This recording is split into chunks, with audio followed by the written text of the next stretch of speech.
is Sandy with Calvert Library, and welcome to another edition of It's Elementary. So today's program is all about color. So I would like to read this wonderful story that's called Mixed, a Colorful Story. It's written and illustrated by Arree Chung, and we want to thank the publisher, Simon Schuster, for allowing us to share it with you today. So let's take a closer look. In the beginning, there were three colors: reds, yellows, and blues. Reds were the loudest. La la la la la. Yellows were the brightest. And blues were the coolest. Everyone lived in color harmony until one afternoon when a red said, "Reds are the best." The yellows disagreed. "No, we're the best because we're the brightest." The blues were too cool to even respond.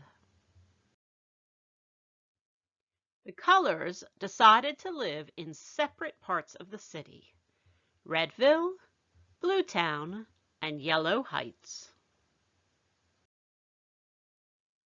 But then, one day, a yellow noticed a blue, and something happened. "I feel so happy when I'm near you, and I feel so calm when I'm with you." Yellow and blue became inseparable. Life felt so vibrant.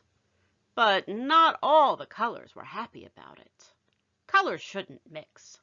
I don't like yellow's effect on blue. That blue isn't bright enough for yellow.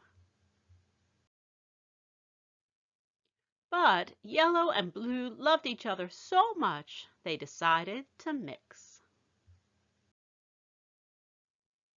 Together, they created a new color.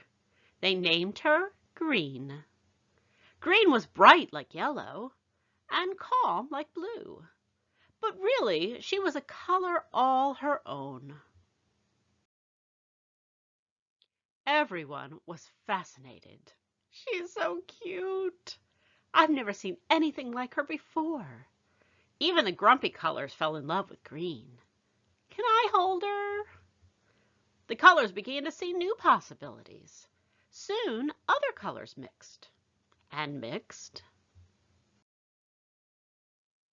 and mixed, and mixed. There were so many new colors, and a lot of new names. "Be careful, Jade. Don't forget your glasses, Lavender.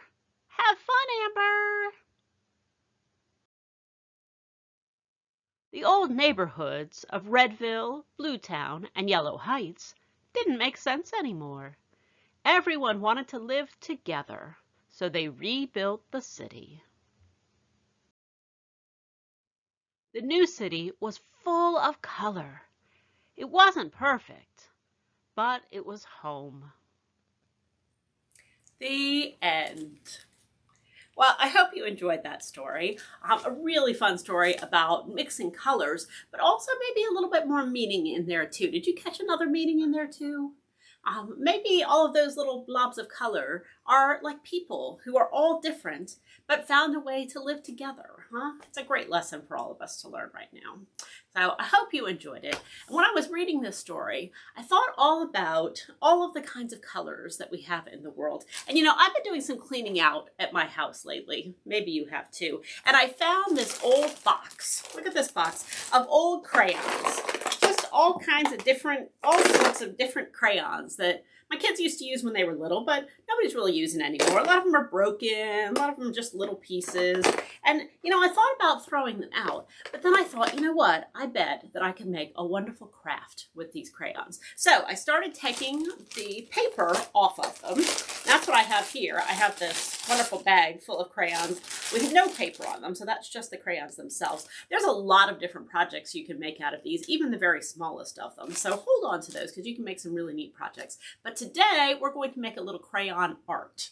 So crayons are made out of wax. Maybe you knew that. And wax is the same thing that candles are made out of. So what happens to a candle when it gets hot? When you light the top of a candle, what happens to it? It melts, doesn't it? And that's exactly the same thing that happens with crayons. And if you know that, then you can make some really, really cool art. So to do this project, all you're going to need is a piece of paper. If you've got a little bit of a heavier piece of paper, that works a little bit better, like cardstock or construction paper, something like that. And then you're going to need some crayons. You're going to need some old crayons that I bet you can find laying around. You're going to need some tape, maybe a little cardboard, and you're going to need a hairdryer. So ask your grown-up before you get out the hairdryer. This is also a little bit of a messy project, so make sure you have a good space to do it. Put newspaper down and make sure that you're not going to make a mess with anything, okay? So gather up all your supplies. We'll meet back at the table, and I'll show you what we're going to do. Okay, here we are. So you can see I have my piece of paper. I have my crayons all taped across here. I've got some nice heavy tape that's holding them across here. You want to try to keep that on there really strong because those things can slip out of there if you're not careful. I also have my paper leaning back here just a little bit so that when the wax falls, when it starts to melt, it'll drip right onto the paper. Can be a little bit messy, so I've got some newspaper down here on my table too, so make sure that you take care of your space and make sure that you're not making a mess. Also, I put a little cardboard back here because this gets a little bit heavy with all these crayons on here, and I've taped my paper to the cardboard to help to hold it up while I'm melting my crayons. Okay, so I'm going to turn on my hair dryer. That's the only thing that we're going to need, right? And as I do, you're not going to hear me, and I may even speed it up a little bit because it's even cooler that way. But look for how the colors start to mix as they're melting. Look for the way that I can guide the colors in different directions depending on how I am pointing my hair dryer. But mostly look at all of the amazing art that we're going to make with our crayons. All right, you ready? Here we go.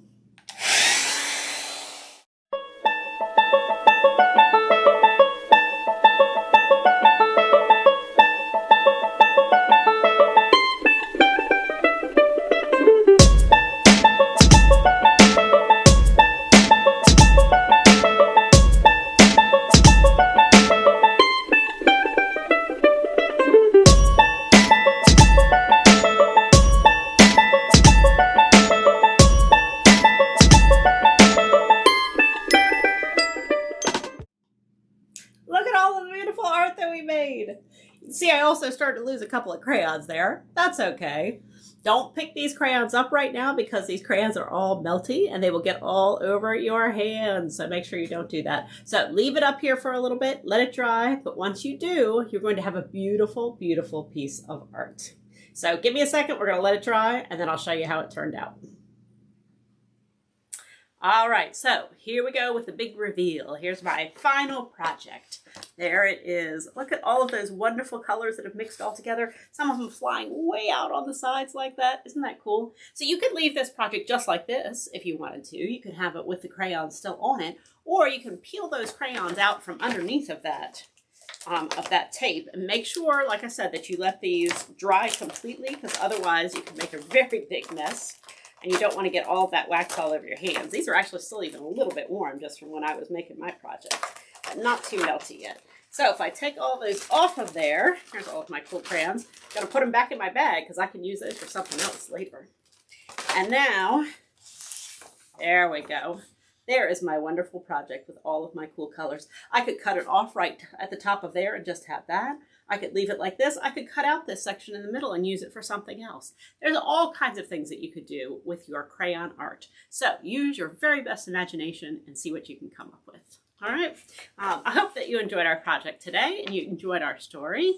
Be sure to stay tuned to Calvert Library social media feeds so that you can see all of the programs for the whole family. Thanks so much. We'll see you soon, okay? Bye-bye.